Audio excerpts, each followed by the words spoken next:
Do you really have to keep doing that? Doing what? That noise, that thing.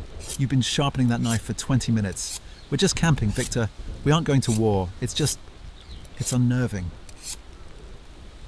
Does the blade scare you, Arthur? It's not the blade, it's the energy. You always carry yourself like you're ready for a fight. It's heavy. It's toxic, honestly. Why can't you just relax? The world isn't out to get you. Is that what you think? That I am paranoid? I think you're aggressive. Look at us. We're sitting by a fire, and I'm looking at the stars, trying to feel some peace. And you're sitting there, preparing a weapon. That's the difference between us, Victor. I choose peace.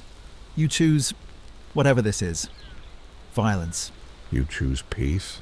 Yes, I'm a pacifist. I don't believe in hurting people. I don't believe in conflict.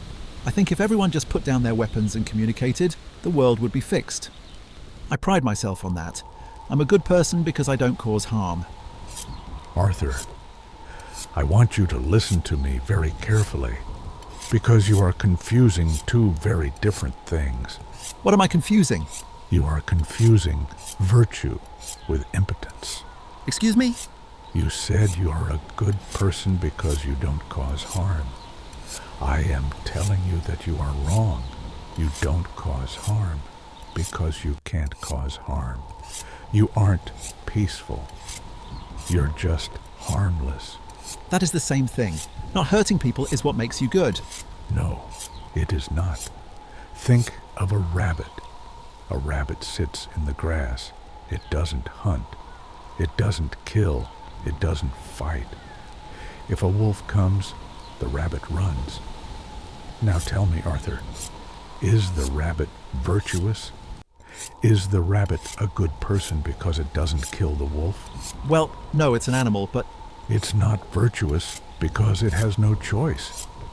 The rabbit doesn't have claws. It doesn't have teeth. It doesn't have the strength to kill the wolf even if it wanted to.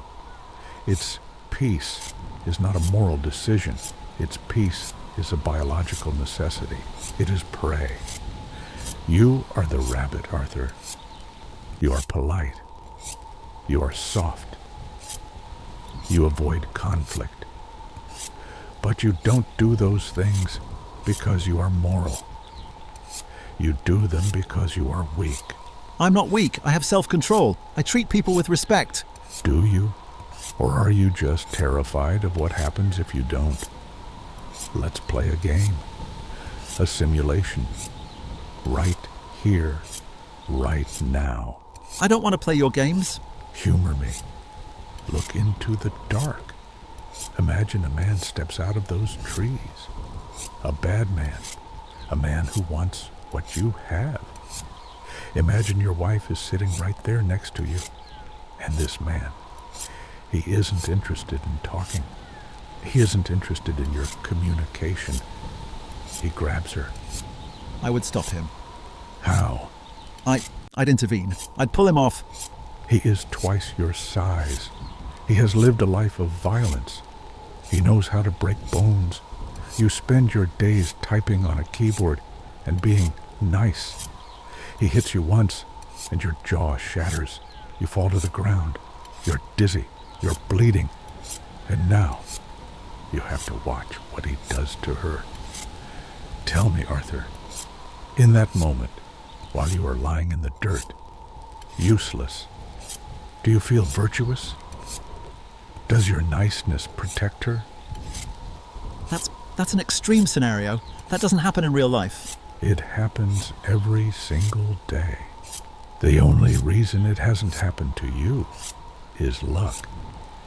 You have been sheltered by walls others built and laws others enforce. You live in a bubble of safety that men like me provide for you. So what? Your solution is to be a monster? To be just like the attacker? My solution is to be capable of being a monster, and then keeping it under control. I don't understand. A harmless man is not a good man. A harmless man is not a man at all. He is a victim waiting for a predator, but a dangerous man. A man who knows how to fight, who knows how to kill, who has a monster inside of him, but chooses to keep that monster on a leash. That is a good man. Virtue requires capacity, Arthur. If you have the power to destroy and you choose not to, that is peace. If you have no power, you aren't peaceful. You're just defenseless. I think that's a cynical way to view the world. You think everyone needs to be a warrior, but civilization is about moving past that. We don't need swords anymore, we have laws. Laws are just paper. Paper doesn't stop a bullet. Paper doesn't stop a fist. You look at me with judgment. You see my muscles. You see my knife.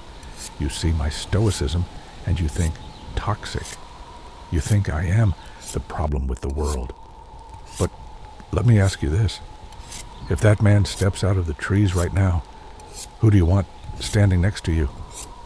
Do you want another nice guy like you?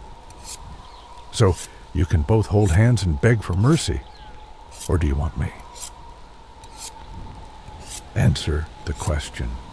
I would want you. Exactly. You hate the sheepdog until the wolf shows up.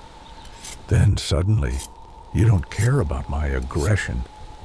Suddenly, you pray for my aggression. You need my capacity for violence to protect your capacity to be nice. So what am I supposed to do? Become a brute? Start picking fights in bars just to prove I can? No, that is what weak men do, to pretend they are strong. I am saying you need to grow some teeth, Arthur. You need to become dangerous. You need to go to the gym, not to look good, but to be strong. You need to learn how to defend yourself. You need to look into the darkest parts of your own soul and realize that you could be dangerous if you had to be. Why would I want to know that I could be dangerous? That sounds terrifying. Because until you know you can bite, your kindness is just cowardice in a mask. When you know you can hurt someone and you choose to be gentle, your gentleness carries weight. It means something. People respect it.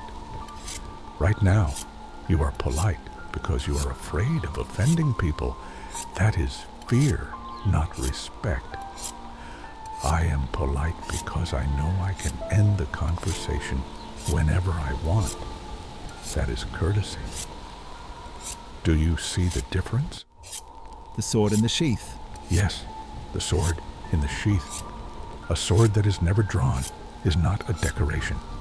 It is a promise. It says, I will be peaceful, I will be kind, I will be the best man I can be. But if you cross the line, if you threaten what I love, I have the means to stop you. That is what it means to be a man, Arthur. It is to be a warrior in a garden. Because if you are just a gardener in a war, you will be cut down. I've always thought that suppressing that side of me was the right thing to do. I thought the shadow was evil. The shadow is only evil if it controls you. If you deny it, if you hide it, it festers. It turns into resentment. That's why nice guys are often the most bitter. They are angry at the world because they feel weak and they hate themselves for it. Embrace the monster. Train it. Discipline it. Make it sit at your feet. Then, when you smile at your wife or play with your kids, it will be real. Because you will know that you are safe. Not because the world is nice, but because you are watching the gate. The fire is dying down. I'm going to get more wood. You stay here, Arthur.